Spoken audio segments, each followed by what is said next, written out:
Okay, welcome everybody, and thank you so much for being here today.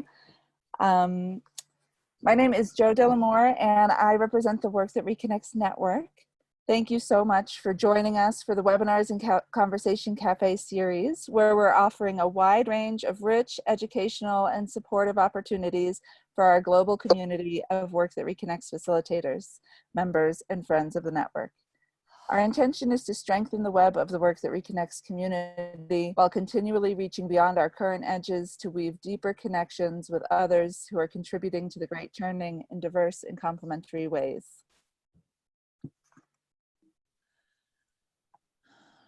I'd like to introduce Helena, Ellen and Hector Aristizabal, if I pronounced that correctly, I'm not sure. They are going to be leading us in a webinar today about their project Re-Connectando in the wounded land of Colombia. So welcome so much to Hector and Helena, and here you go. Well, Jo, thank you very much for guiding us in this wonderful space. I really feel excited to be with you, and thank you for taking this time out of your Sunday to share about what's happening in this beautiful land of Colombia. I would love to take a moment first to connect ourselves with our bodies, with our respiration, and with the earth we're walking on right now. I'm talking to you from the land of Bogota, Bacata, land of the Muisca indigenous people, and now of many people from all of Colombia and of the world.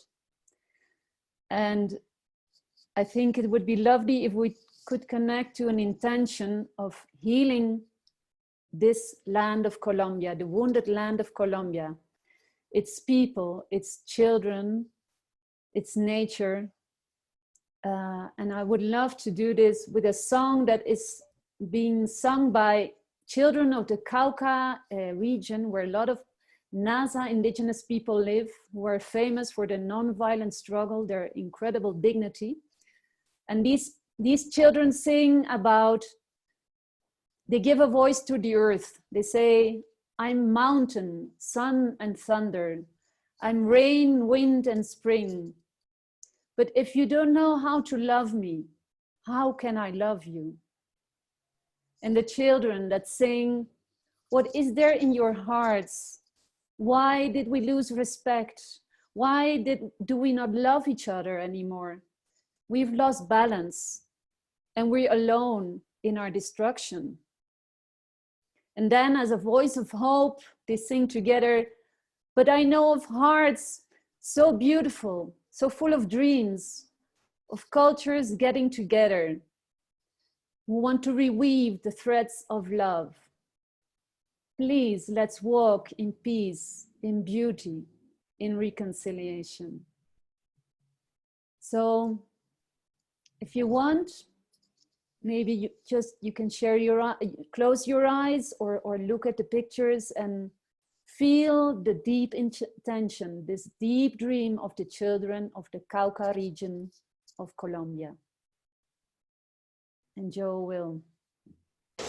Montañas soy, sol y trueno, lluvia, viento y primavera.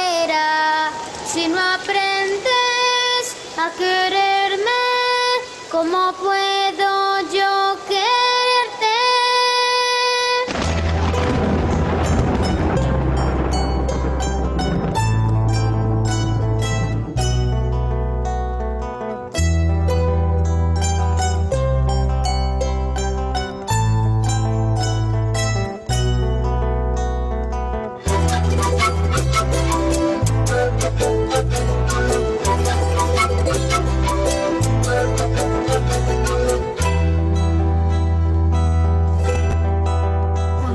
Soy, sol y trueno, lluvia, viento y primavera. Si no aprendes a quererme, ¿cómo puedo yo quererte? En contra del viento, de los bosques, de los sueños, de los ríos, del amor, la guerra.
This song is one of my favorite, and it always moves me.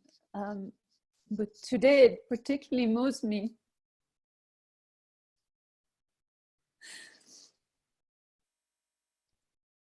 Just some days ago, an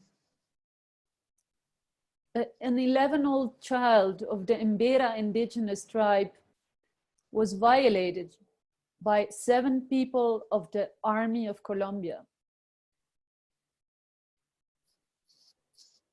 And this is going on all the time. Children, women being abused and used as a botín de guerra, no? I'm sorry. It's so incredible. The beauty of these people and how they are suppressed, and well, we know about what is going on with Black Lives Matter and Indigenous Lives Matter, and all life matters. And there's so much life here in Colombia. And that is certainly what drew me to this country 20 years ago.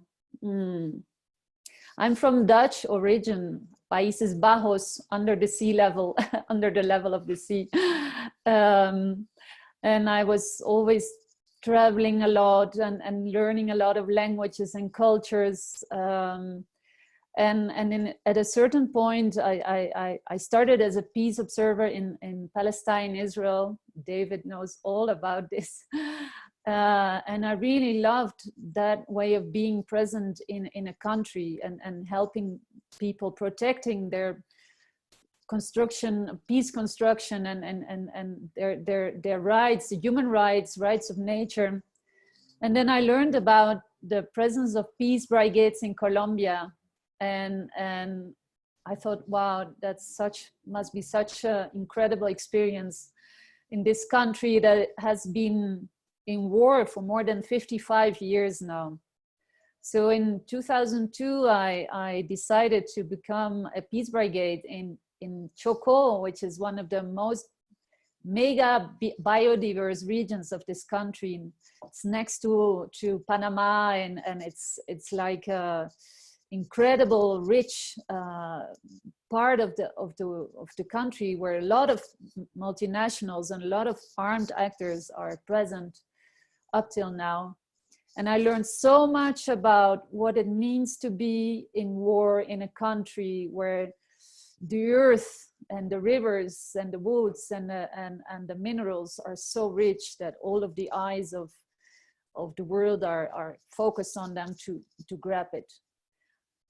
So I stayed there for 1.5 years, accompanying Afro-Colombian community and learning about courage and learning about perseverance and learning about suffering and fear, loneliness, being stigmatized as guerrilleros.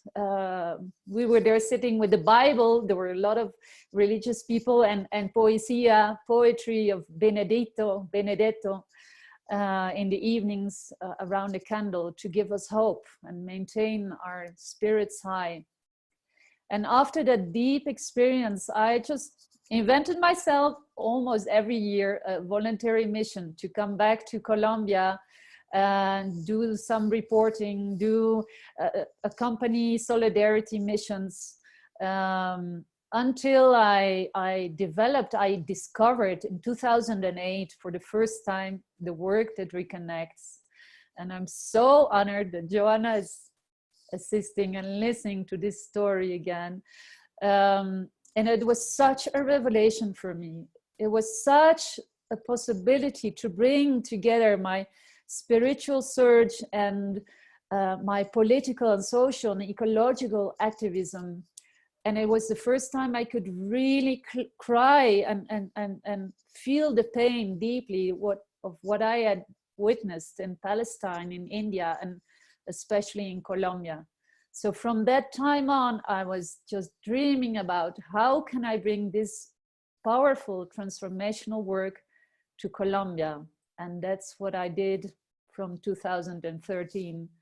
And I will tell you a bit more about that later on.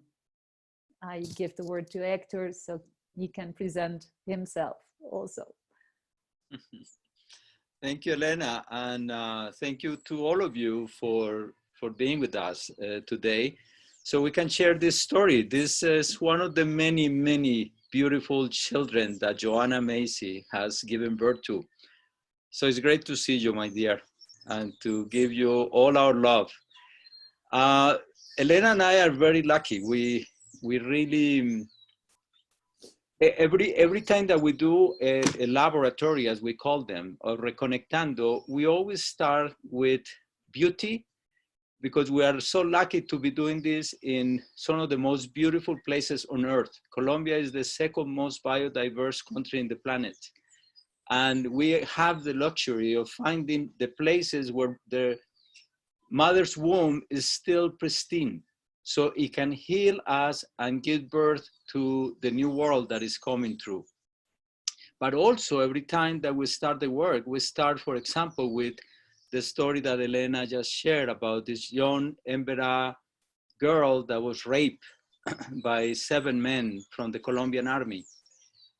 This morning, we woke up with 6 new leaders assassinated, 2 of them from Cauca, where this group of children come from. All of them peasants, indigenous people, and Afro-Colombians. All of them the people who are defending their territory. We have learned that because of the war, Colombia still has a lot of pristine territories. And that means that as we take the landmines out of the earth, out of the soil, we also see the drones of the big corporations that feed most of the countries that you come from, including ours. The drones of the big corporation looking at the land, looking at the rivers to poison, looking at the mountains to decapitate and exploit. So Helena came here 20 years ago with Peace Brigades. 30 years ago, I was leaving Colombia because I wanted to continue living. I wasn't clear why.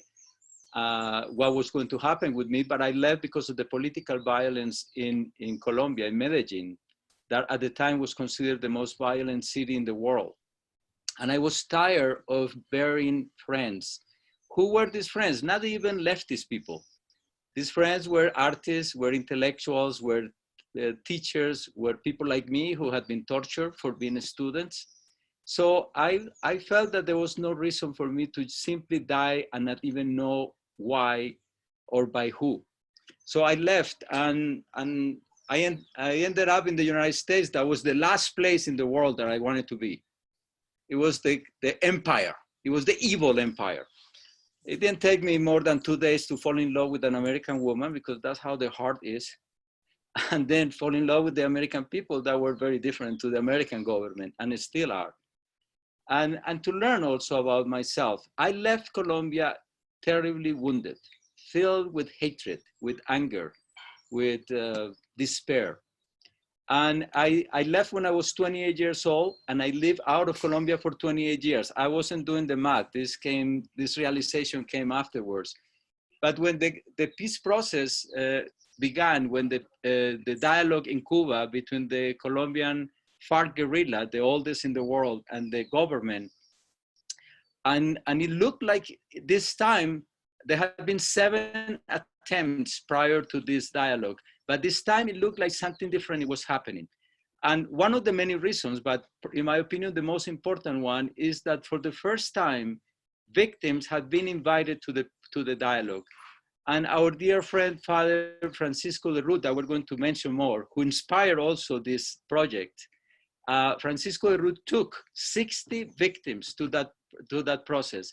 And that changed completely the dialogue, because the victims all told the army, the government, the army and the guerrilla, they said, you don't get out of here, you don't get out of this table until you find peace, because this cannot continue.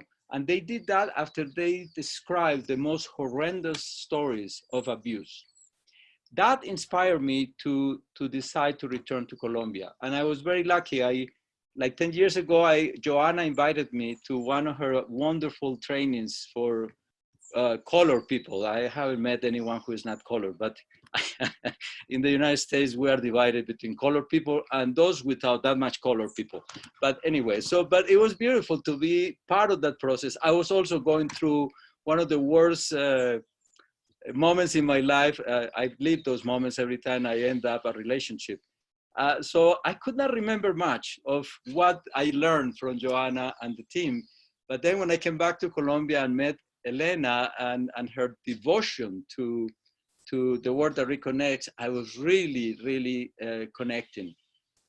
And right now there are roots coming out of my soil, of my feet. You know, I was uprooted for many years, traveling around the world. And then I came back, and now I have a piece of land where I can wait to finish this meeting and go and plant something else, to find an excuse to move another piece of, another matica, another plantula, and eat from the soil. It's the most healing thing I ever done. And Re-Connectando has really provided me with the most beautiful opportunity to bring everything that I have learned in the world, and to now hopefully bring healing.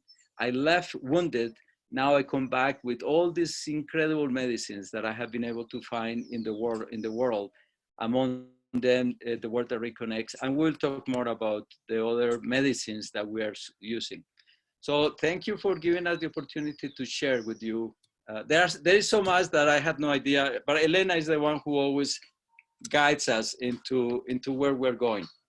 So Helena.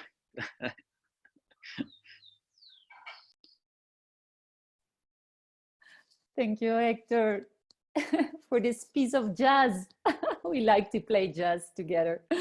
And yes, I think it's a good moment to meet each of you with some other person in this group, and to share a little bit, do a little exercise which is called open sentences, where we give you 2 sentences and you just complete them in a spontaneous way, and in that way to meet someone else of this group and hear what is their vision, what is their feeling about Colombia.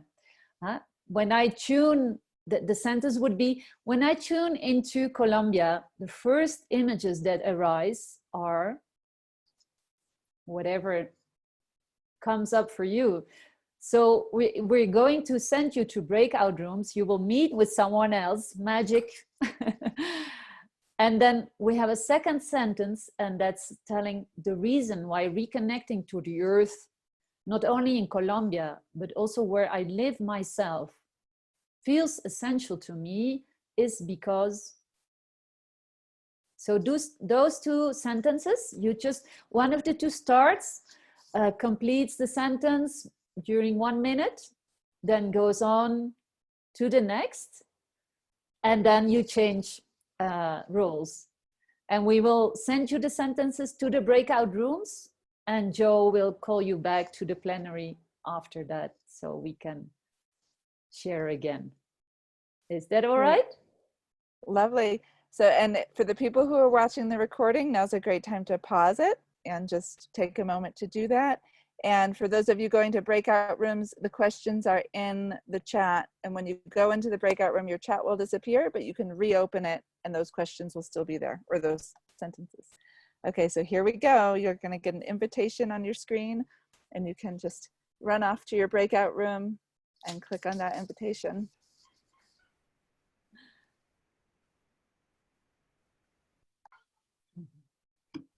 Okay, everybody's back now. Very good. Good. Not enough time to share, I read from Kalu. Oh, I'm sorry, Kalu. I know, it's always too short. Yeah. Anyway, you will have some more time. You will come back together in another breakout room session. We will share a little bit more about, okay, how did Re-Connectando start in Colombia? So as I told from the start, this country has been known war for centuries, actually. It's like it never stopped. But the official figures, the last war is already during 55 years. And supposedly we are in a peace process since 2016, but really it's very, very fragile. As we said in the beginning, last night, 7 more leaders, social and environmental leaders, were killed again. So no, it's not a country in peace, and we all know that building peace takes centuries. Not decades. So it's, the important thing is to maintain us in this intention. But maybe, you know, the root of this war is exclusion. After colonization, you're well aware that colonization in all of the world has been a cause of inter-ethnic violence, of oppression of the ancestral people.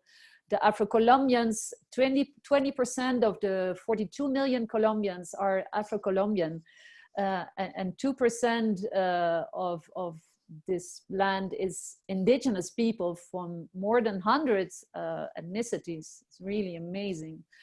But they have been excluded in a terrible way. There's a deep-rooted racism in this country. Racism,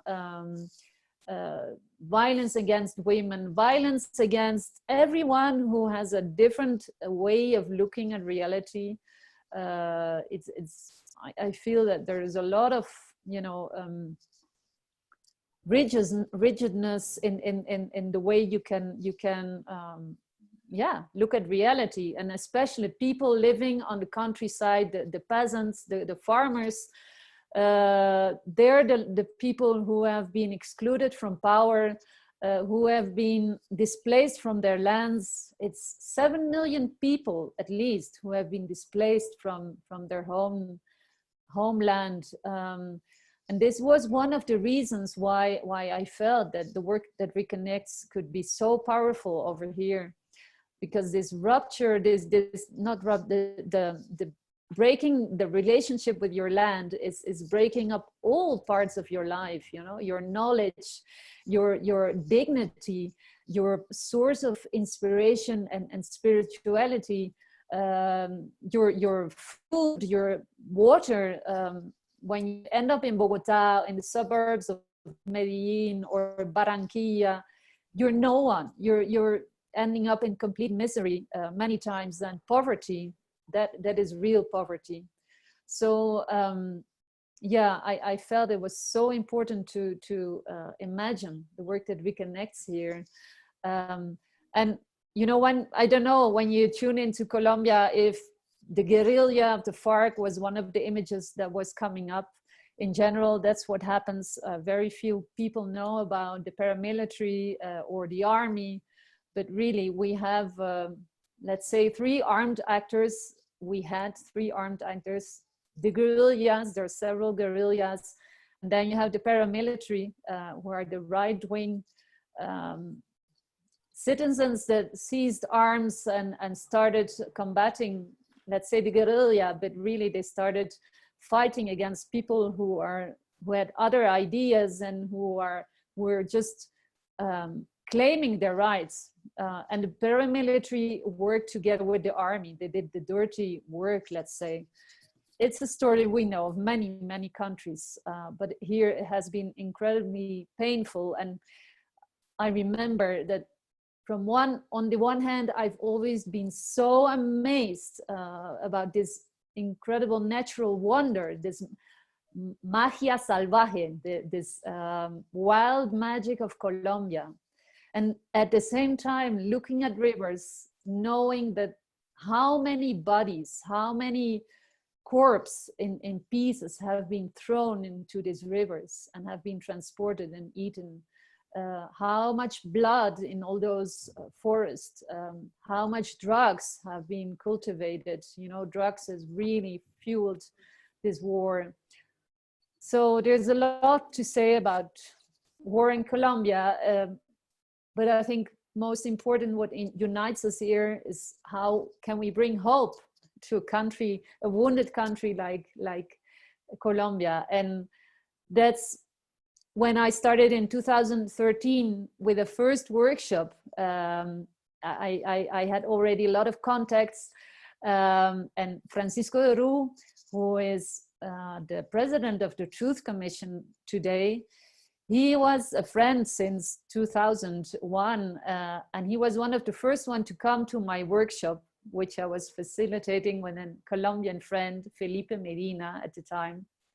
And he was so impacted, so moved by what he was going through in the spiral of the work that reconnects, which goes through gratitude and then honoring our pain for the world, honoring our pain for our culture, our community, our own bodies, so violated in this country. And then seeing with new eyes the beauty, the richness of this land, the possibilities, our interconnection with all living beings, to then going forward with new hope, with new courage and a feeling of solidarity.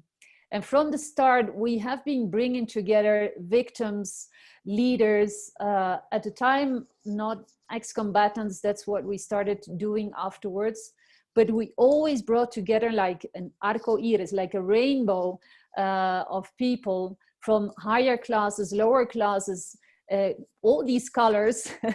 I'm sure I'm getting red at the end of this webinar. But already listening to the stories, you know, of people, displaced people and people from north of Bogota, who are in general the richer people, was amazing. It was such a healing process.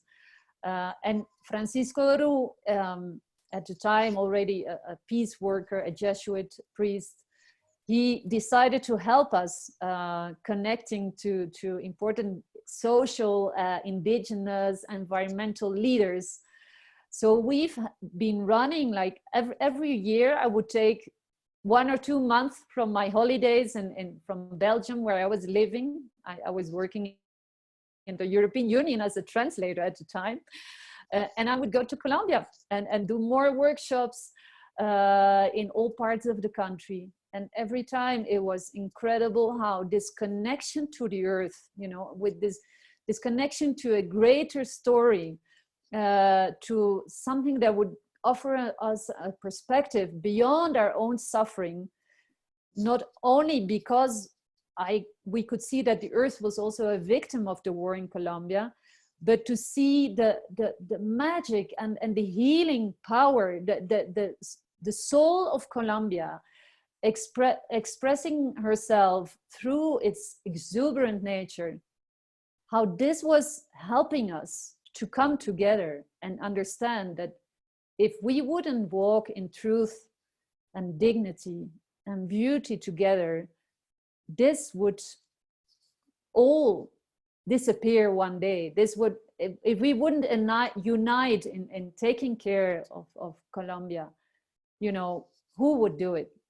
So I really felt, wow, this is something I have to continue. And so when the magic of life again happening, when Francisco, my friend Francisco, was named, was chosen to be the president of the Truth Commission in 2018 after the peace process started, I almost said to him, joking, well, okay, so now we're going to accompany the Truth Commission with our Re-Connectando workshops. But I was almost, you know, I was living in Brussels, in my eco-village. I had left the European Union. I was happily doing my things over there, the workshops. But he took my offering serious. He said, wow, I think that's a great idea. So he started knocking on doors, donors, international cooperation. Hey, we have an incredible proposition here. What about opening up this looking for truth to a dimension much greater than just the human part? What about really listening to the earth and bringing people together in the womb of Mother Nature? So that's how it all started in 2018. And it has been an incredible, innovative process. I think there's no Truth Commission in the world, we've been checking this, that has included this ecological dimension, that has included that the earth is also victim of an armed conflict, but also a teacher, a healer.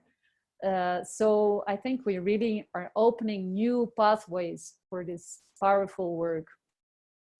And maybe Hector, you want to share a little bit more about what are the basics of Re-Connectando and how we all went about it, what we included. Thank you, Helena. Yeah, there is so much that we can share. I will try to summarize the main elements that we are combining in this work. Helena just described a few of the characteristics of the Colombian conflict. Is the longest in South America, is one of the longest in the world, in history. When I was working with hospice work, and being a midwife of people that were going into death, is when I learned the most about life, to appreciate life. When I was seeing that last breath, that eternal last breath, and then there was nothing there. When I work in prisons in the United States, I learned a lot about freedom. When I was able to leave after the workshop, and these beautiful people would remain there sometimes for life. And these were young people condemned for life because of the 3 strikes law, etc. I learned a lot about freedom. Colombia, I feel, because of the history we have with war and what war does to the human soul, we are somehow invited to learn a lot about peace. I mentioned a paradox that war has kept Colombia as one of the most biodiverse countries in the world.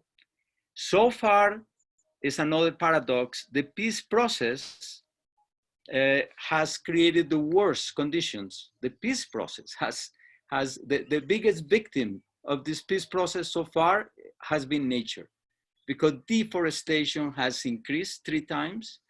The disappearance of species in the Amazons.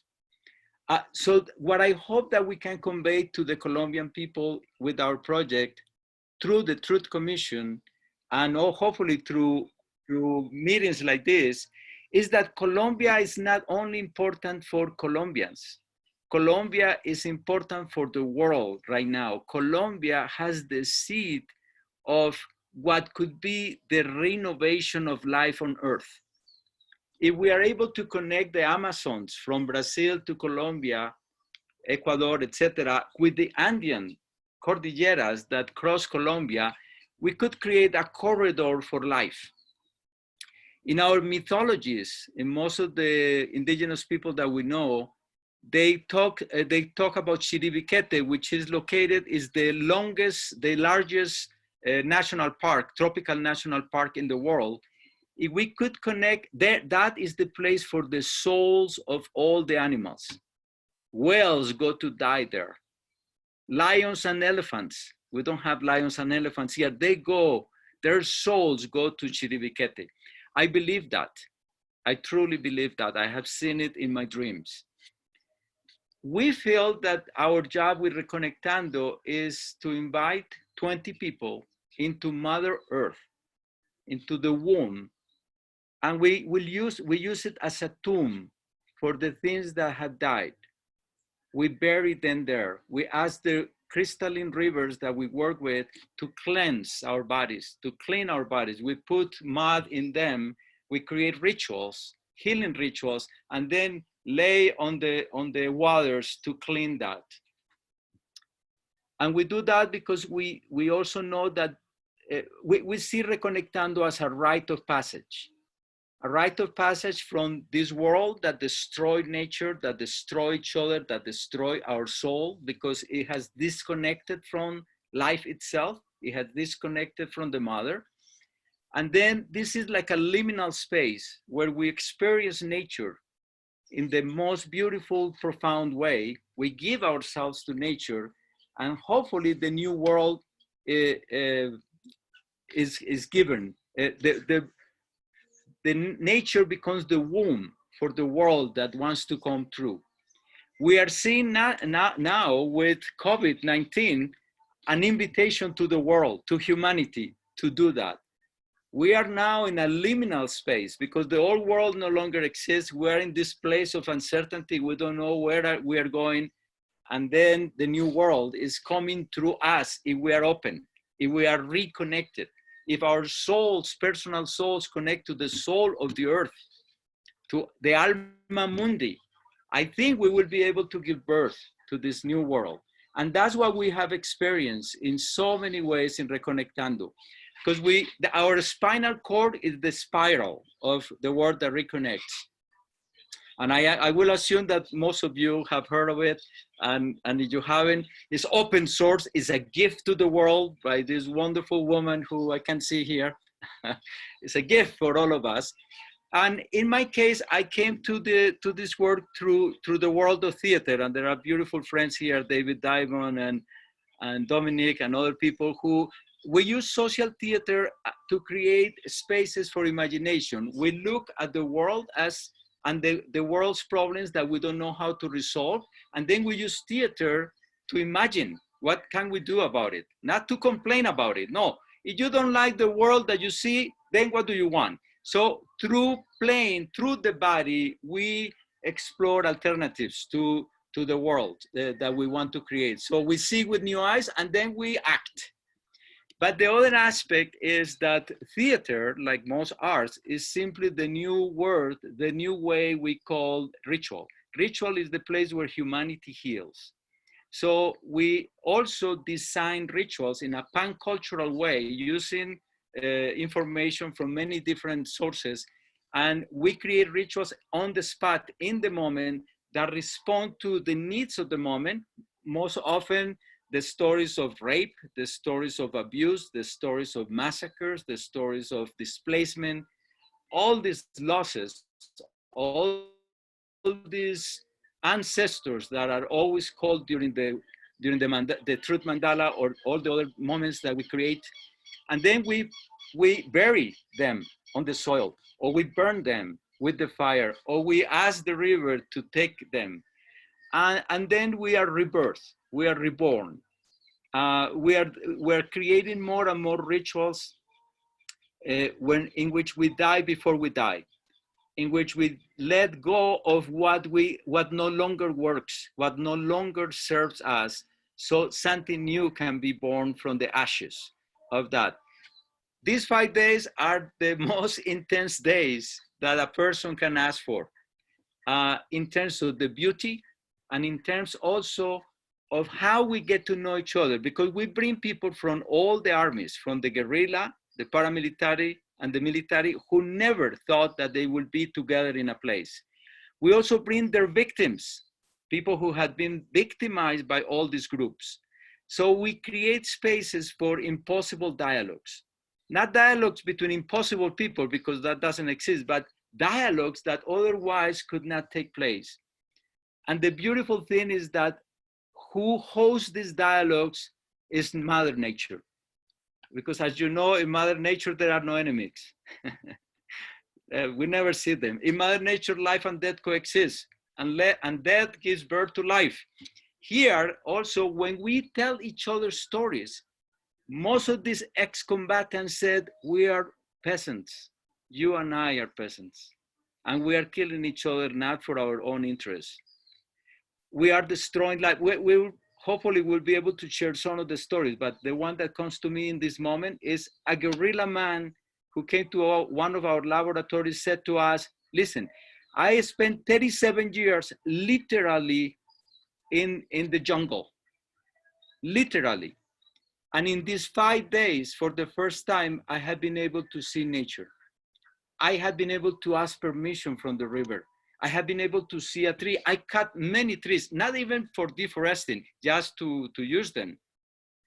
I killed many animals, not for killing, for eating, but I never asked them for permission. And in these 5 days, thanks to the work that reconnects, I now see nature as a living being.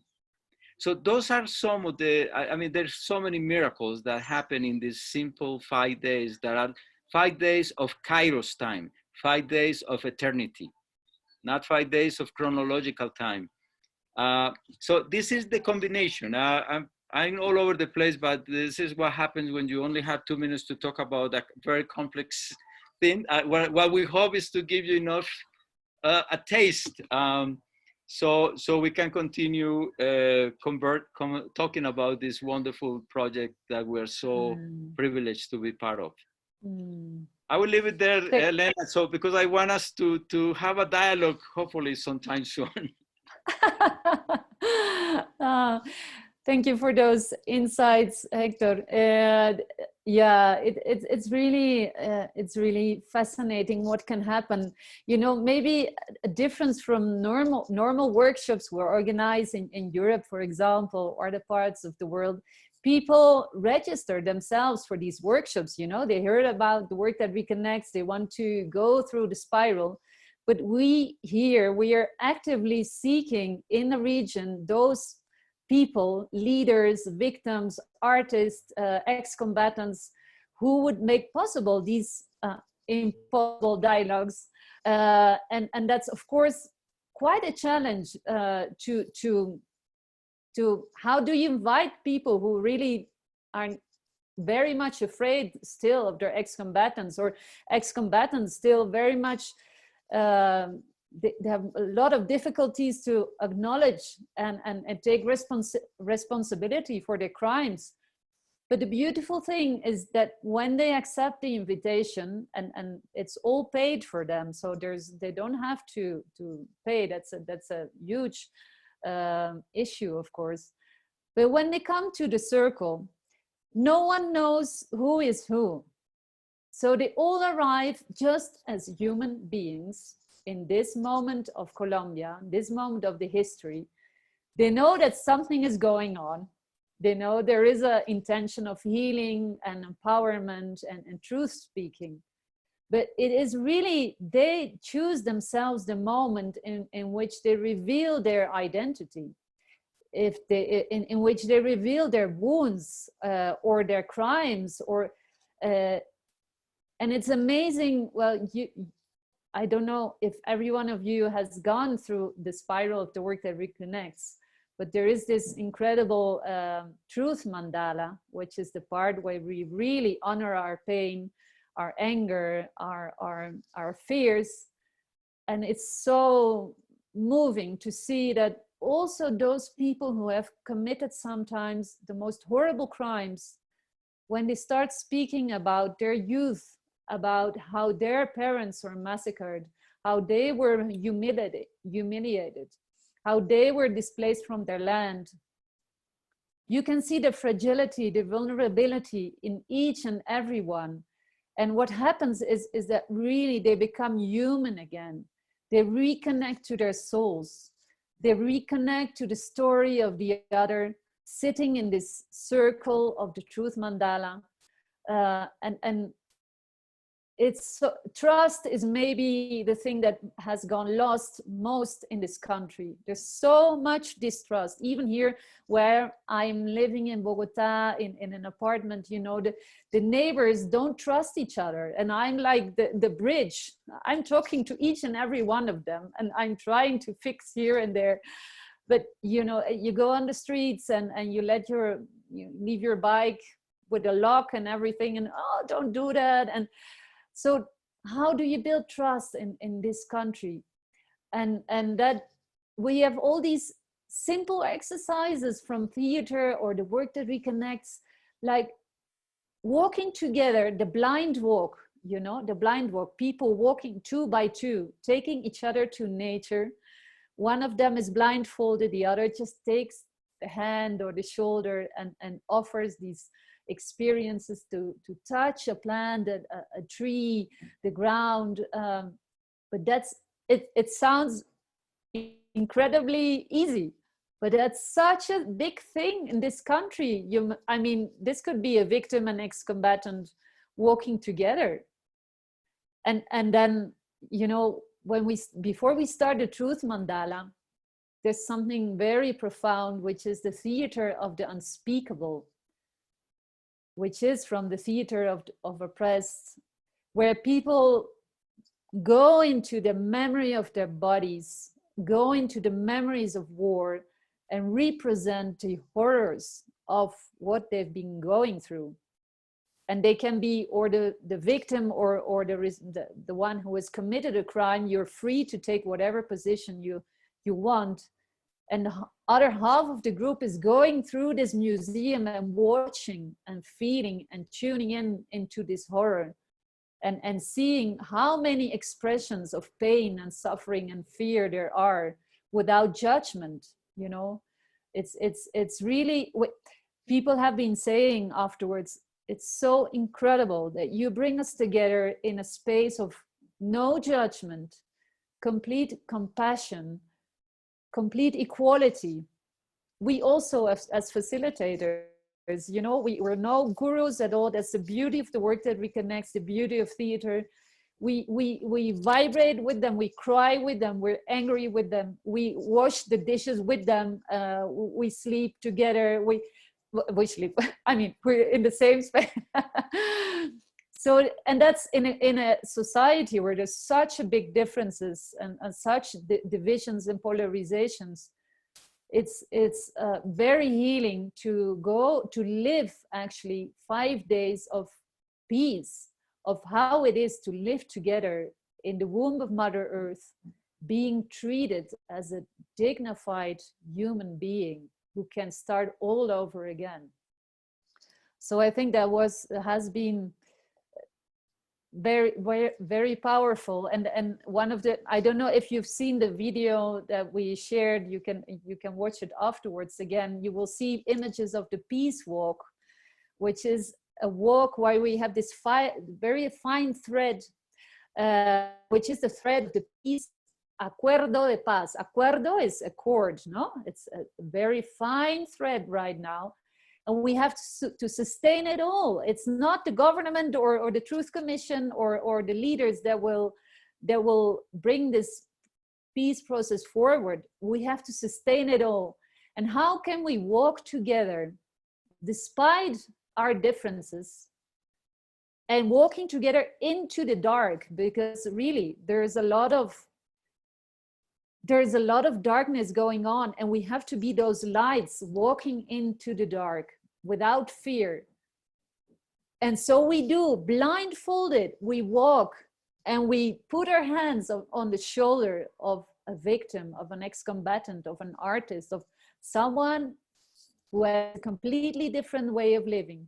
where we trust each other and we go crossing bridges that are broken and we mend them, and we tend each other a hand, and we help. And so it's amazing, all things that, you know, this getting together of wounded people from all parts, what happens when you really open up to your soul, your body, and the body of the earth.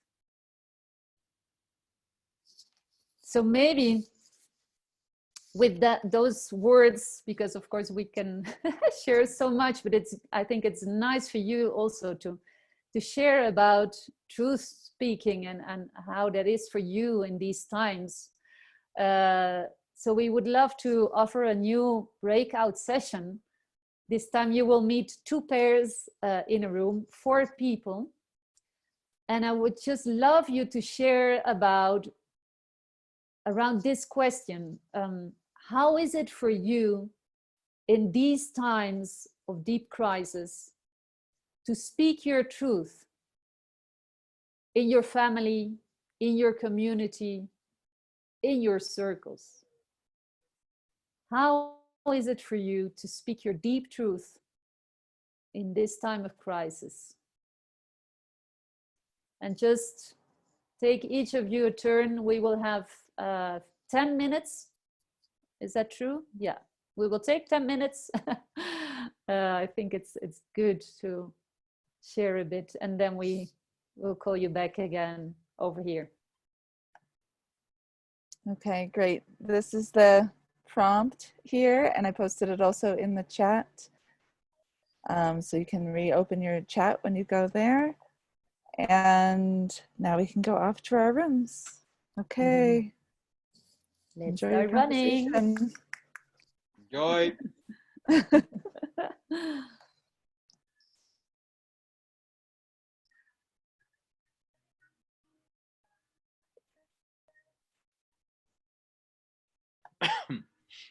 You sit still.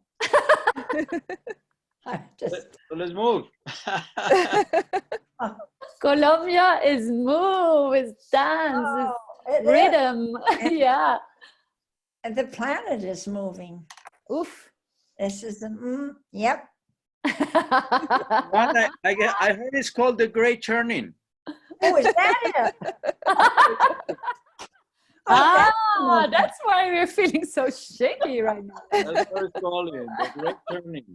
It's not going to be smooth.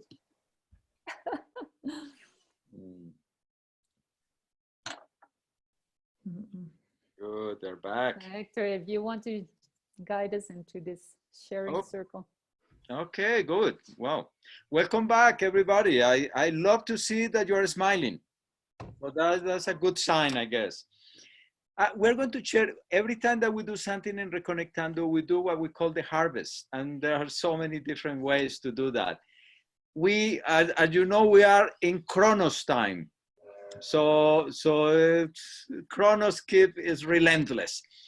We would love to give voice to you, to hear your voices also. So maybe if we can do a harvest of 10 minutes, and then we can share a little bit more of some of the things that we have not been able to share with you about the project. And then we have some question and answer. Anyway, is that okay with everybody? And some pictures. Yeah, and then we'll show you some images, because we think that images can speak better than we can. So if anyone wants to comment something about the harvest that you just got, and let's try to keep it short so we can hear as many people as we are able to. So if anyone can raise your hand and just put your audio, we would love to hear you. Anything about the harvest, what you just shared, what is moving, or anything else. All right. I have something. Go, please. Okay, so our group had 3 elders and 1 younger person who ended up, in my opinion, teaching us elders something very, very important, that speaking our truth is really a privilege, because many people in the world are just surviving, and speaking their truth can endanger their lives, and how important, if our voice can be heard, that we should use it for people who can't, and to respect those who are just trying to survive. So that was a wonderful lesson, Kalu. Thank you. Thank you, thank you. And that's one of the things that we do in Re-Connectando, is to listen to the elders, and the elders listen to the youth. So thank you for bringing that. Somebody else? Yes, Joe? Lois Casers? From The Hague. Is that you? Did you raise your hand? Your body did, so I'm going to call you. Luz. My love, I And believe in Claudia. the body. I believe in the body. No, You're I unmuted. My body tells me. okay, Claudia. Claudia, go. It was a short one, and it's actually Dominic's. From the wisdom. UK. We were 3 people, and Dominic from Germany came up with this nugget, which was actually, it was about truth doing, not so much telling. Is in this period really following, our bodies knew what was the good thing to do and what it didn't want to do. Yeah, truth doing. Beautiful. Thank you. And we work with the body all the time. Yes, I agree with that totally. Who else wants to share? The problem that there are several. Okay, anyone else? Just put your mic and let us hear you.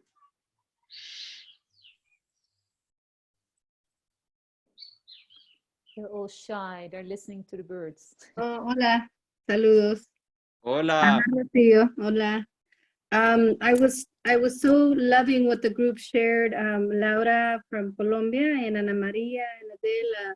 Laura mentioned this. One of the themes that I caught was, que no se duerman, that she learned from Joanna, which is inspiring to me, because to be the spokesperson often as a person of Mexican descent in the States here, to speak on behalf of a lot of folks is very, like, in the body. Even right now, I'm like, ooh, it's scary. You have to have the courage, and you have to have some sleep time. I think Ana Maria mentioned, like, sometimes I feel like, don't fall asleep, wake up. And I love that message that she shared with me today. So I'm just like, okay, I'm doing the right thing. I'm facing the racism and how it's connected to economics here, and having the truth to go, okay, this is my only thing that I know. And like you said, it feels right in the body, but it's scary. It's scary. And I shared with them that to enter those dialogues, I have to have compassion and love. I cannot do it without that. Beautiful. Thank you so much. Thank Laura you. is part of our Re-Connectando team. She has been wonderful. I'm so happy to have her in our group. Thank you, Laura, for being there. Thank you. Somebody else? I guess I can echo that of this is just a magical space, and I want to express my gratitude for the work that you're doing. I attended a class of Joanna at CIIS like 2 years ago, and this is just, I love this kinds of synchronicities. And yeah, but I was also sharing in the smaller group how challenging it is for me to not go back to sleep, and how in the midst of crisis and despair, it's just so much easier to just check out, and how much effort and like willingness really requires to be present and saying yes to what is. And so I just really want to appreciate like this space and this time, because it helps me reconnect. So yeah, wanted to say that. So thank you. Where are you living, Ana Maria? Where are you living in Colombia? So I'm in Barichara. Barichara. Well, outside Barichara, like 3 kilometers away from Barichara. Yeah. Oh, good to know. I can recommend you a friend over there, Felipe Medina. Oh, I know him. You know him? Yeah, of good. course. He was my co-facilitator for 4 years. Okay, no, and I'm with Hector in a collective trauma group, and so that's why I heard about this group today. So yeah. Good. Okay, I would like to share from our group. Thank you, Maria. I'm also Colombian, and we at our group we were from 4 continents. So it is Netherlands, it is South Africa, it is USA, and it is Colombia. And so we shared, but it was very interesting because all of us were I mean, the three of us were trying to put all these things into education for children, the other one for education for adults for the universities. And there was as some of us that were kind of despaired with these travels and these times. And but it was very, I mean, we felt so nice sharing among all of us. And I just shared that I'm so happy today to get to meet Joanna. I never ever thought that I was going to meet you here, because I was dreaming to go and participate of one workshop, but I don't know when would that time come. And this is a real privilege. We're here in a group together with Hector, working on trauma, and my bond is the spirituality and connectivity. I live in a natural place here in a reserve, and I really want to put this reserve in hands of Helena and Hector to get to see how to move this place, because I've always known that this place is for that, for healing, because nature is everything. So happy today. Thank you to all of you. Oh, thank you. Gracias, Martica. We were going to meet Elena today. Tomorrow yeah. was our day together here. Yeah, we will meet soon. We will meet promise. Okay. Somebody else? Maybe we have time for one more, and then we continue the journey. Yeah. Uh-oh. Kalu, I saw you. Kalu. I believe in the body, so your body says, I want to talk, and your mind says, no. Kalu, tell us. I was just playing with my hair, but I was thinking about sharing or not, because I feel very shy sometimes. That's okay. So yeah, in our group, this reflection came about, for me, how difficult it is to share and speak my truth. And because I regularly don't do it out of fear of consequences. So it was very interesting to listen to all these three amazing women sharing their experiences, particularly when it came for them no longer being afraid or not being afraid of speaking their truth. So what came out for me was, this reflection about how long, do I really want to wait until I reach like older age for me to be able to speak my truth freely. So that's where I'm at right now. And even right now in this group, in this circle, in the spirit of truth and honesty, I was like, when we started sharing with the two first questions, I was like, oh, maybe I should just drop and come back later once the exercise is done. And then I connected with these amazing people, and yeah, it's being, in a way, kind of like, how do you say, exercising my flexibility and willingness to share. So thanks for providing that space. Wow, Kalu. Oh, thank you so much. Beautiful. And I know you're giving voice to many people, not only in this circle, but in many circles that we have not been able to speak truth. And the beautiful thing about the work that reconnects is that creates those spaces for truth telling. And through truth telling, we have seen reconciliation happen. We have seen people ask for forgiveness right there. We are not promoting anything, but it happens.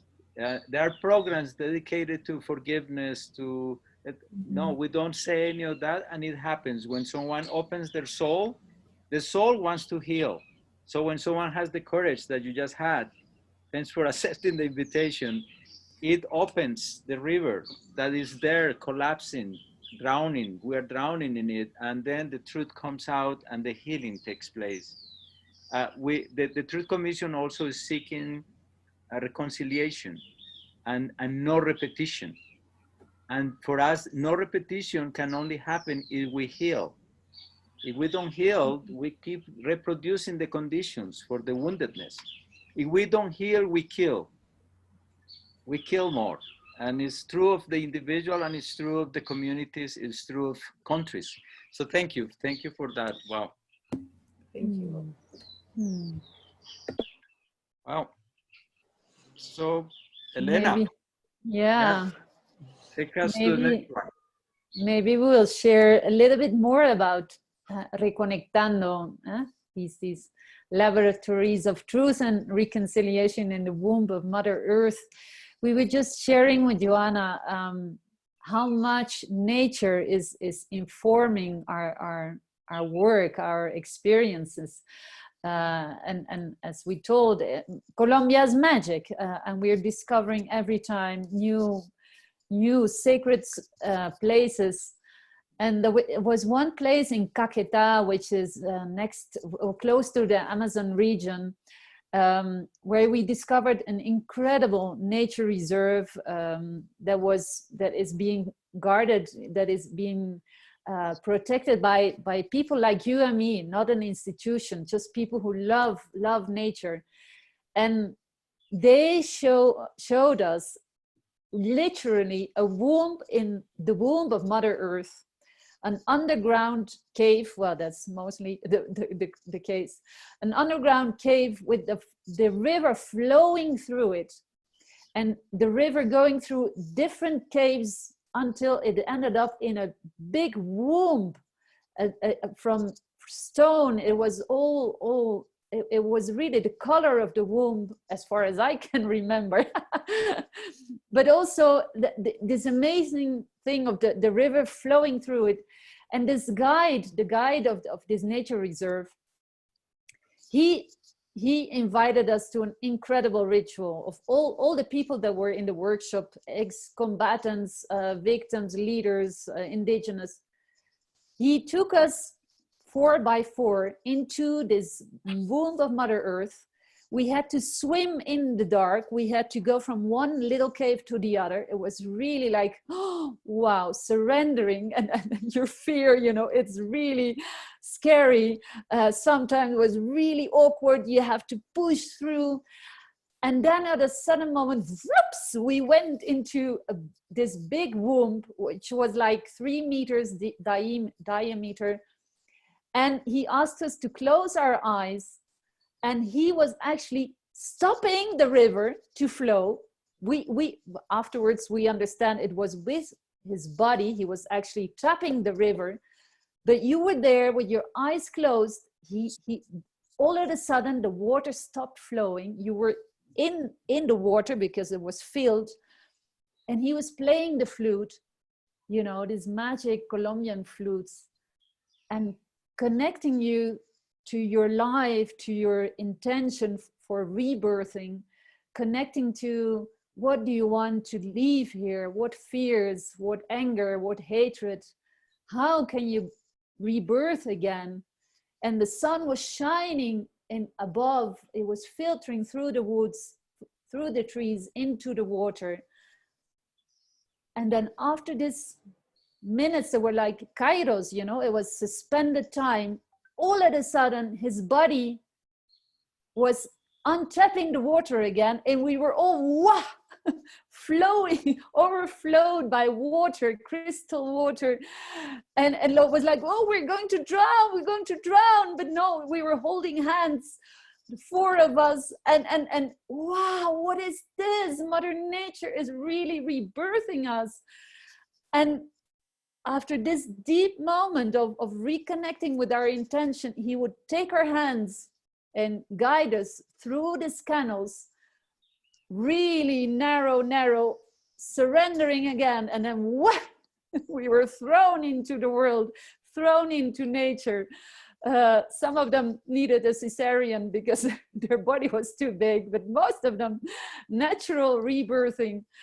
And it was like, wow, my God, Mother Nature really has this power in this land. And I know there are many places in our Mother Earth where we can do this kind of rituals but it has been so inspiring to see how nature has been guiding us and how people look at her with new eyes and discover that when they connect to the story of Mother Earth and to the care we need to have to share together, this reconciliation, this forgiveness where Hector was talking about, it became so natural.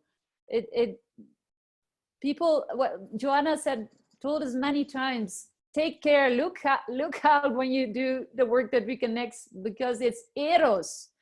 It's thanatos and eros. It's death and love. When people take down their masks, when they reconnect with their vulnerability, with their souls, with their power, you fall in love. You fall in love with yourself again, with life, with the other. And despite the incredible suffering in this country, there is also such a power of life. There's such a vitality in this country. And you offer 5 days to one of these feminine leaders, this indigenous man, these people who have been resisting and struggling and defending all their lives. You offer them this laboratory. Wow.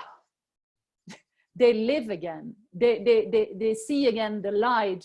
They embrace life like never before. So this has been incredible. And we have to tell you about the young sprouts, the semillas de Re-Connectando, because that's a part we can't omit over here. Hector, do you want to tell about that? Yeah, no, just to complement that story, there are many stories like that. And the beauty is that we find in each place where we go that the richness of the place and the medicines of the place. In another place, there was a Reiki school. And after doing the truth mandala, to receive Reiki was a blessing. In other places, they do peace dances. So we did peace dances. In other places, they had temazcales. So we did temazcales, to die and be reborn. And these places in nature, what the capacity of humanity is to create meaning. Because he has been using this womb, literal womb with clitoris and lips for ecotourism. But we added the mythological aspect. We talk a lot about mythos because we have lived in the world of logos, but mythos is what creates meaning. And mythos is connected to the story. So we also use myths and traditional stories from different places to illuminate, because humanity has been here before. The myths and the stories are storehouses of wisdom. So we bring them and each person connects their own experience to that. So that's another aspect. And then we already mentioned the elders. We honor the elders. Some people come here to reignite. Some people who have dedicated their lives and they are happy just to still be alive. But here, the young people see them as elders and honor them as elders. So we do rituals to honor them. But then they also get reignited. Some people said you did surgery and I didn't know why, because they come, they can hardly walk or they are overweight or whatever, and they get rejuvenated by the young, and the young people get connected. They see people who have been doing this fight, this struggle for many years, but it's a love story. Yeah, it's between heaven and earth, it's between life and death, and it's between spirit and soul. It's an act of love. We are always making love. And when you hear the story of another person, then you cannot hate them anymore. It's impossible to hate someone when you hear their story, because it not only humanizes them, it humanizes us. And I said this as someone who harbored hate in my heart for many years against the paramilitaries who killed my brother, against the military who tortured me, against the guerrilla who kidnapped many of my family members. But then to be able now to listen to them and see the beauty of these people and see their woundedness also, and see that we're all traumatized. Most of us have been born in a world that is traumatized, what we want to bring is collective healing. We all want to heal. So one of the things that we do in the laboratories is to see the people who most resonate with what we're doing, who are doing their own work, and we call them seeds of Re-Connectando. So these are people that we choose 2 or 3 in each laboratory. We could choose 10 or 12, but the resources are not enough. But we choose 2 or 3, and then we continue doing trainings with them. So they are all now in love with the Work That Reconnects. They are training with theater. They are talking about ritual, and they bring their own medicine because we don't have the answers. We only have an open source, beautiful, powerful methodology that is feeding also in ancestral knowledge and ancestral wisdom. That is why it's still here. And we just provide these methodologies to the seeds, and they bring their own style, their own personality, their own medicine, because we all believe that each person is in the world because they bring medicine. We are not here to consume. We became consumers because we were told that we didn't have anything, that we came into the world as tabula rasa, as empty slates. No, as clean slates. No, we all came to the world carrying medicine that the world needs and carrying gifts that the world needs today, right now. So that's the other thing that we hope to infuse the experience is with the sense of urgency. You don't need to wait for another fucking PhD. I'm sorry, that's a technical word, or another experience of I don't know what workshop or what methodology. No, you have what it takes for you to give your gifts to the world now, today, because the world is urgent. So because of that, I need to confess this, we contracted a very wonderful guy. It's called COVID-19. And he has done something that we could not have done it. I mean, he showed the world that we're all interconnected, that what happens to you affects me, what happens to me affects you, what happens to humans affects living beings, livings other than humans, and that the future is here right now, and that the present is to be present and to resignify all the woundedness of the past, and that we are all here to co-create, to co-participate in the ongoing creation of the world. The world is not ending. Certain kind of world has to end, that we can no longer go back to normal because it was never normal, that we are the parteros, the midwives of the new life. Show some pictures, Helena. You can see why I love Hector and why I love working with Hector. Oh, thank you for this firework. Yeah, we will just give you 5 minutes. It's like a meditation. We will show some pictures so you get a sense of place, a sense of this magic. And there is a song, it's from a little music group here. It's called Espíritu Salvaje. And it's the wild spirit that is coming out of the forest and that is touching this aching body of ours, this aching body of nature, and how we can be reborn again. So Joe, let us start. Okay, here we go.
Espíritu salvaje que sales de la selva, envuélveme en tu vuelo, en tu sagrada luz. Mano sanadora del poder del cielo, toca con tus dedos el cuerpo dolorido. Mano sanadora del poder del cielo, toca con tus dedos el cuerpo dolorido. Tiro, tiro.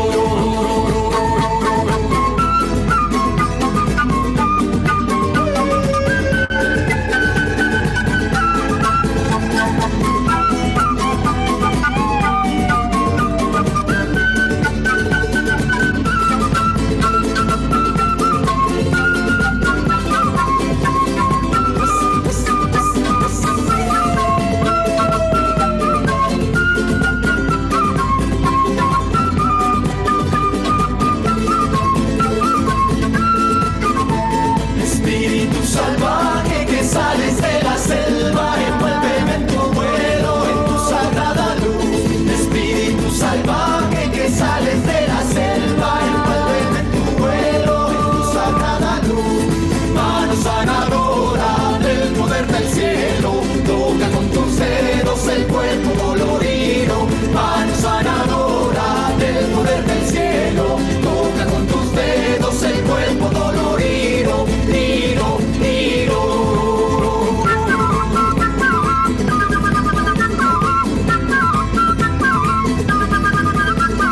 Mano sanadora del poder del cielo, toca con tus dedos el cuerpo dolorido. Mano sanadora del poder del cielo, toca con tus dedos el cuerpo dolorido. Tiro,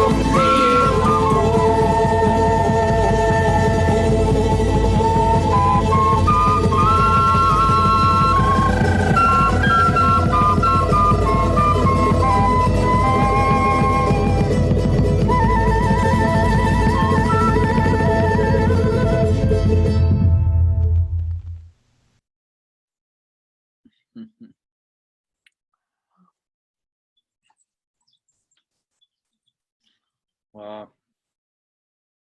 We hope that the images speak more clearly than we can.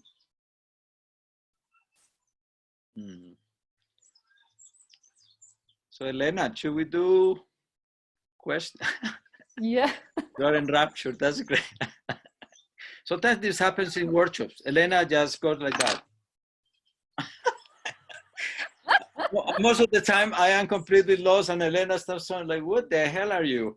So, So it's nice to Oh. Thank you. So yeah, and Yeah, would let's love have to some hear you.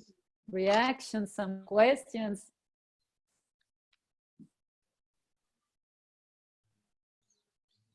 Sí, Joanna. Joanna, I will. It's not a question, but I have to say it or I'll choke. I realize now that nothing will stop this work.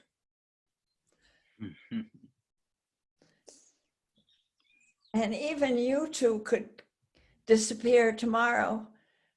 And what I saw is nothing will stop it.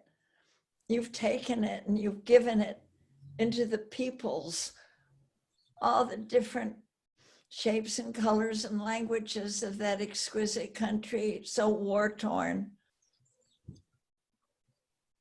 I want to see a picture of Francisco Ruz sometime. I want to feel the gratitude in my heart for him. But now I see what's true elsewhere too. But somehow it took seeing these pictures to know that nothing will stop this work. Thank you.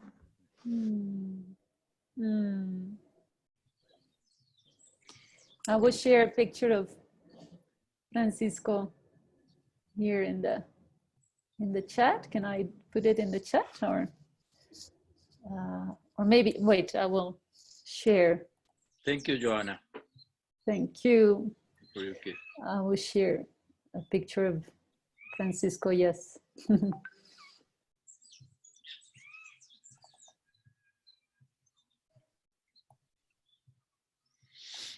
This is Francisco. Wonderful man. 75 and still going strong.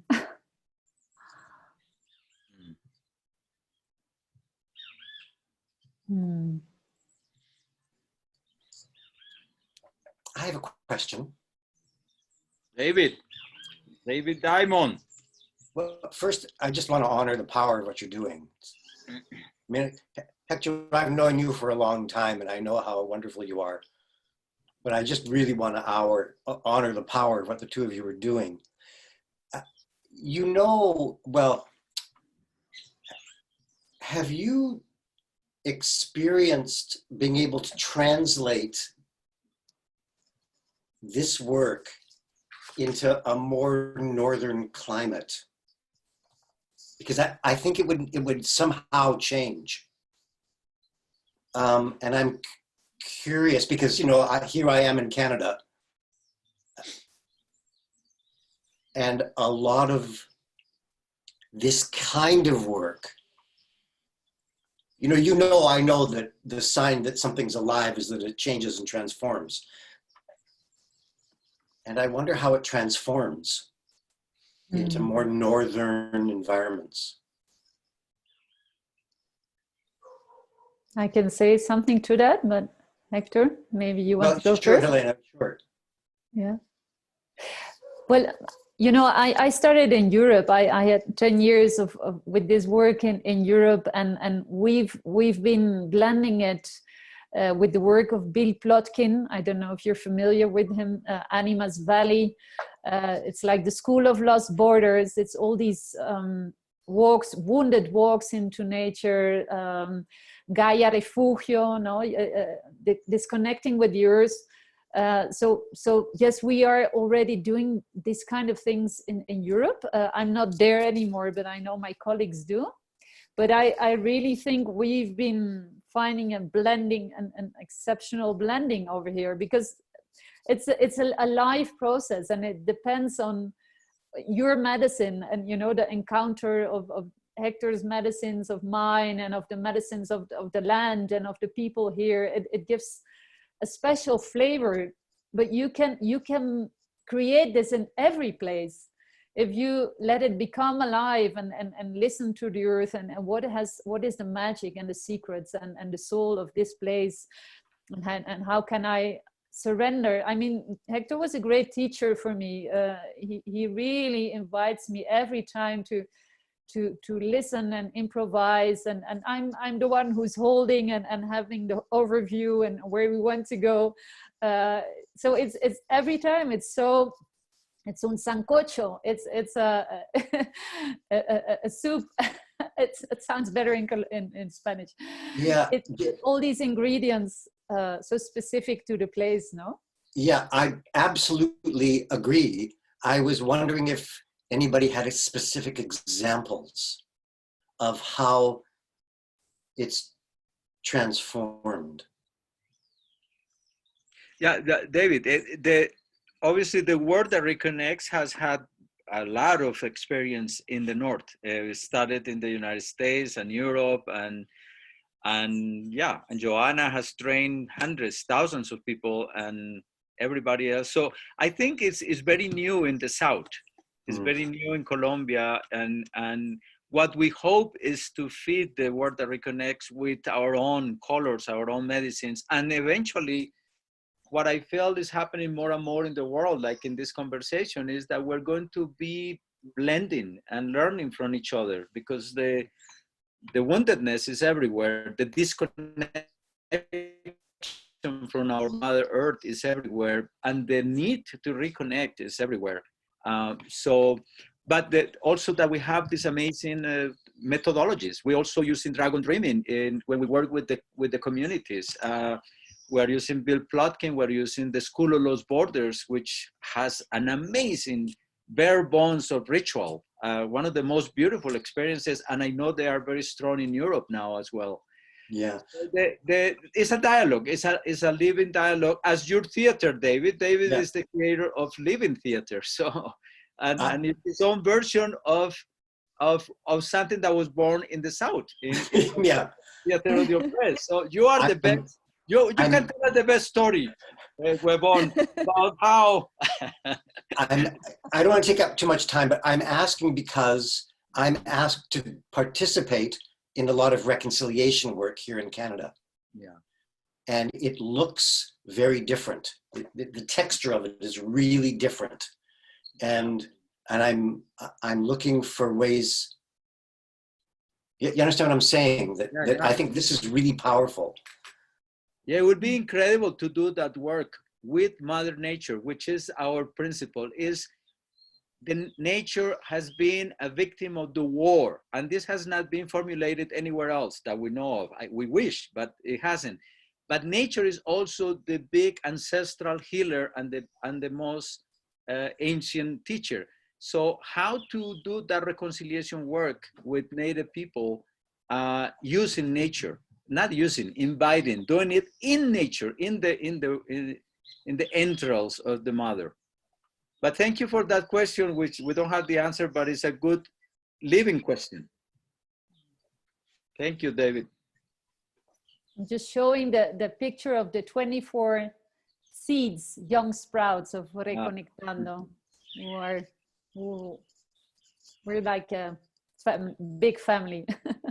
And in that group, there are ex-guerrillas, ex-paramilitares, victims from all the groups, LGBT, indigenous people, Afro-Colombian, and they all are carriers of powerful medicine in their territories.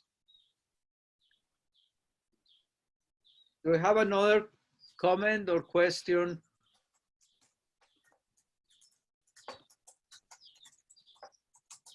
Yeah, Charlotte. Yes, thank you.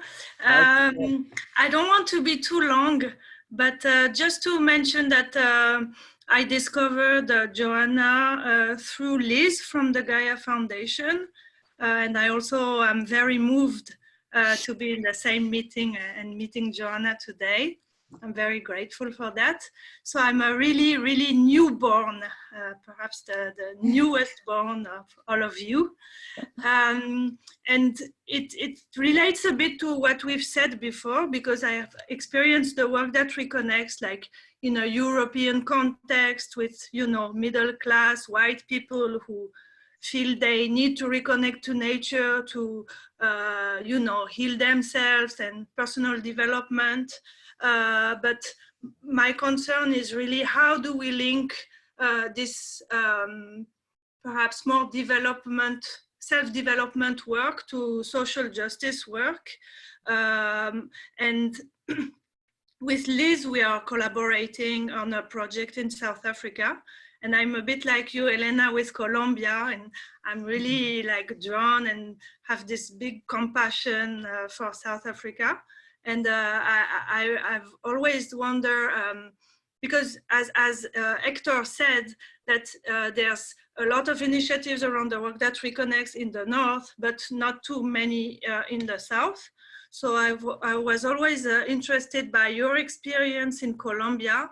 And I was wondering actually if we could stay in touch, because my dream would be perhaps to sort of have an exchange visit, perhaps, to organize where perhaps African folks could come and experiment what you are doing there and get ideas and go through the process and then try also develop their own work in their places.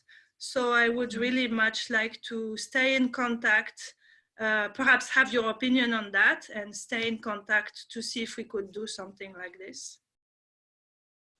Thank you. Thank you. Would be wonderful. Yes. We want to learn from everywhere and share with everybody. Yeah. I think it would be thinking after the mandate of the Truth Commission, because we will next year, if we can move again, because right now nothing is possible. But after in 2022, we might think of such a exchange experience. Would be wonderful to receive African people over here. Mm. Yeah. Okay. Uh, So I put my contact. I don't know. Then Yeah, I see how to get yours. I just share our webpage. I just share our webpage, and you can contact us through that. Yeah. Thank you. Thank you. Dominic, go for it. And I I also shared the terreveil.be. Yeah. That is the association I co-created in Belgium 10 years ago. And them that I got to know you actually. I did my first workshop with Terreveil. Good. Okay, great. Thank you. Okay, Dominic. Yeah, first, I really want to say thank you, and I'm so inspired since the beginning when you, Hector, went back to Colombia. I remember you've been here in Marburg in Germany. We did the workshop training, and then you shared with me that you're going back to Colombia after all these years of traveling. And I'm amazed to see how you've started to blend all the theater, the ritual, the Work That Reconnects, the Vision Quest work from the School of Los Borders, and it's just amazing after all these years seeing how you traveled the world and blending this together, bringing this together back home in Colombia now. And I don't know, there are so many questions or so much that I would love to talk about, but for now I would like to ask both of you somehow together, like, how actually is Re-Connectando connected to the Truth Commission process? Like, what is the link? And you know, like I see this amazing work that is happening in the laboratories, and that in itself is powerful and would be enough already, right? But you shared that it is connected to the Truth Commission, to the committee, and so I would be interested in hearing how is that connection? What's happening? Great question. I think must be our latest one, our last one. You want to go or I go? Let me start and then compliment. But Helena just shared how her connection, her relationship with Father Francisco de Rue was a very strong connection. It's relational, it's personal.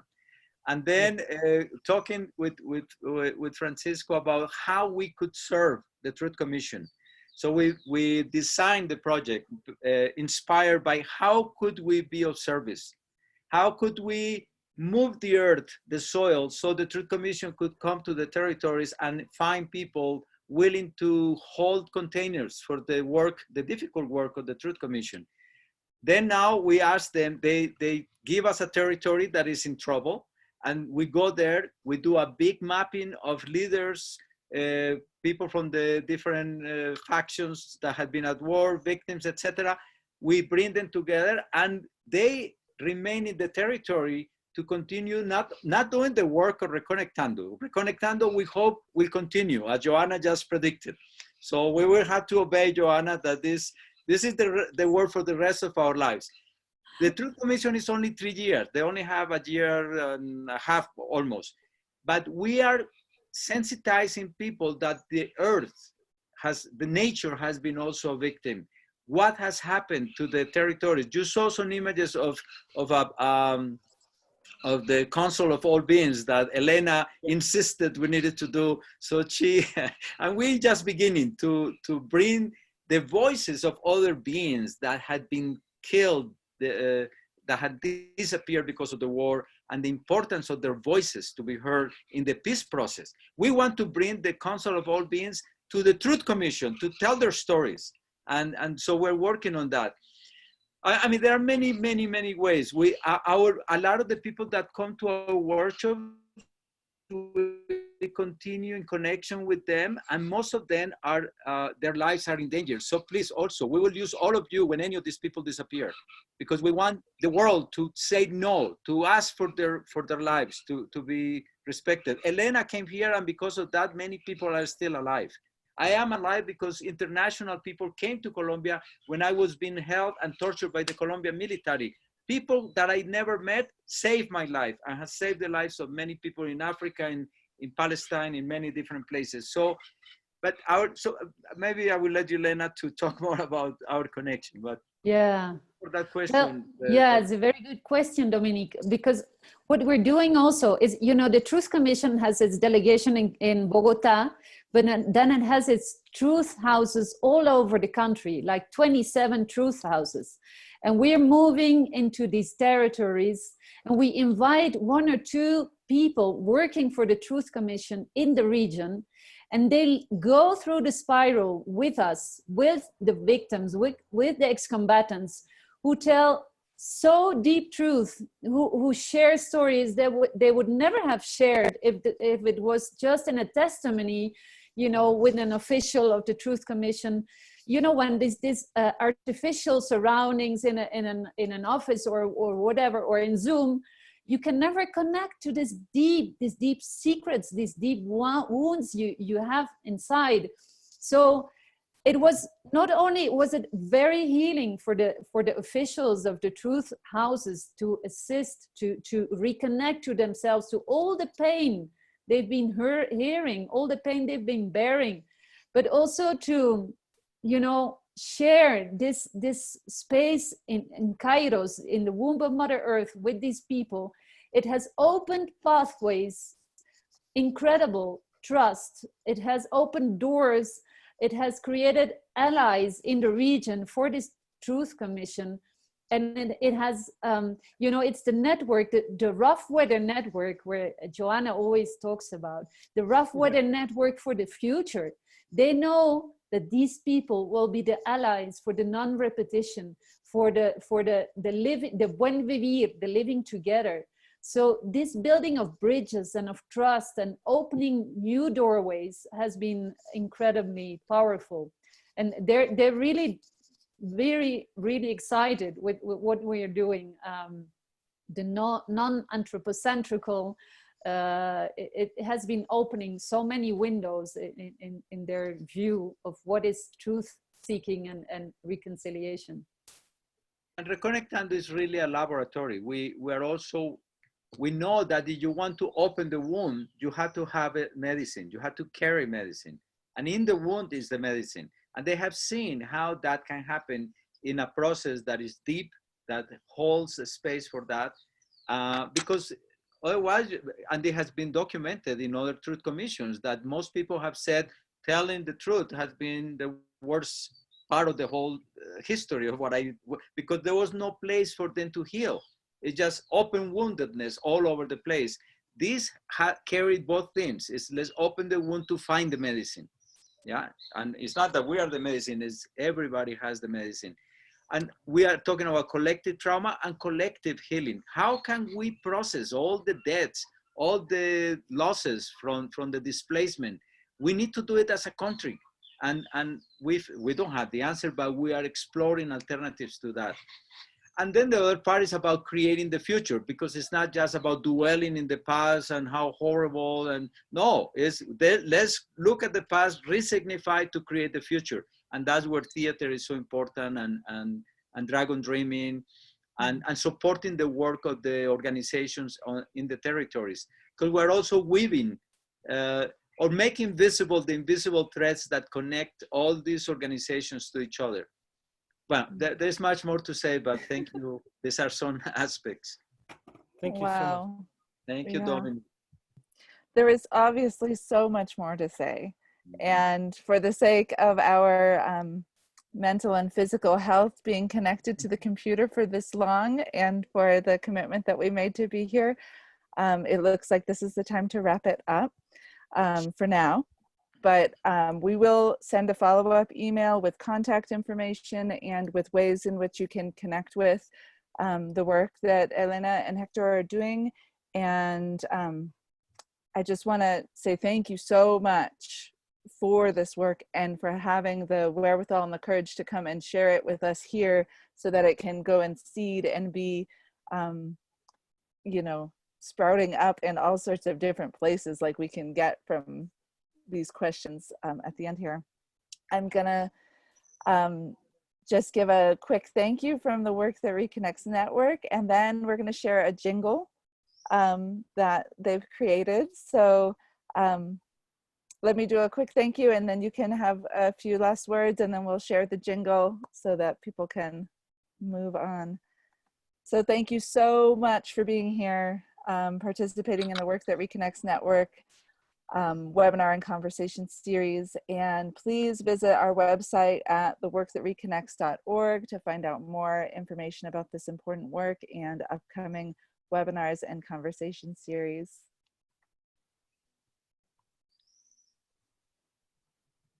If you both want to say it. It was great to share. Yeah. Yeah, it's really, for us, I think it's also very good to have these eyes from abroad, from outside, to re-signify also what we're doing, you know. We also just trying, and it's good to feel that this is something we need in many parts of the world. And to honor Joanna and all she has to bring to our lives. Joanna, you have a lot of other lovers that you don't even know.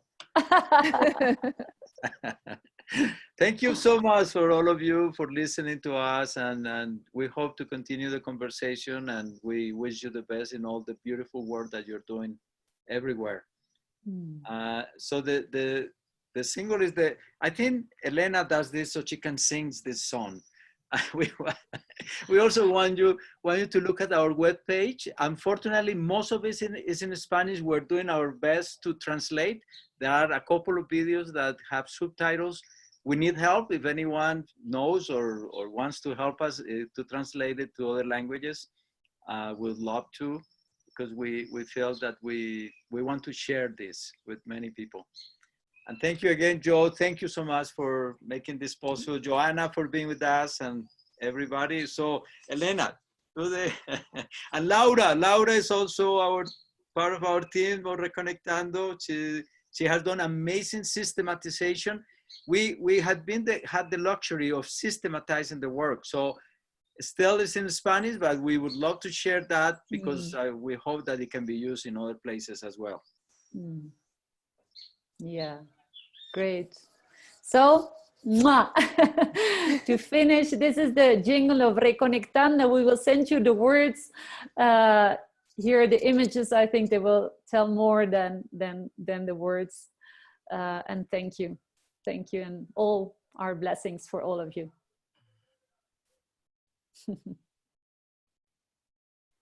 And this is the work of an amazing film. Renacer, abrazar la vida otra vez en el vientre de la madre tierra. Reconciliarse, mirarse, reconocer la verdad es nuestra esencia. ¿Qué está pasando? Nos estamos reconectando. Está pasando, nos estamos reconectando. Gratitud, compasión, la espiral del amor, integrando la paz en nuestro corazón. Está pasando, nos estamos reconectando. Está pasando, nos estamos reconectando.